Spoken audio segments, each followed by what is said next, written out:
ఎవరో అత్తతో కోడళ్ళు బాధపడితే నీకొచ్చిన బాధ ఏందమ్మా అని అంటున్నారు. నిజంగా ఎంత మంచి మనుషుల మధ్య మనం బతుకుతున్నామో నాకు అర్థమవుతుంది. ఇలా నేను చెప్పిన వీడియోల్లో ఎవరియో కాదు, కొన్ని నేను కళ్ళతో చూశాను, కొన్ని నేను అనుభవించినవి కూడా ఉన్నాయి అన్నమాట. ఇట్లా నేను ఏం చెప్పినా కూడా నీకెందుకు అని అంటున్నారు. అదేమంటే వాయిస్ మ్యూట్ చేసి మేము నీ ముగ్గు చూస్తున్నాం అంటున్నారు.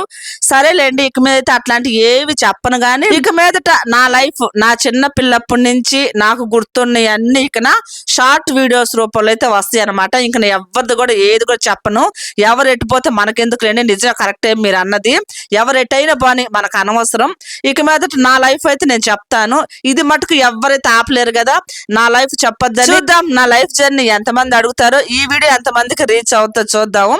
ఇక మీదట షార్ట్ వీడియోస్ లో మటుకు నా లైఫ్ గురించి, నా చిన్న పిల్లప్పటి నుంచి జరిగిన అన్ని అయితే ఇక మీతో షేర్ అయితే చేసుకుంటాను.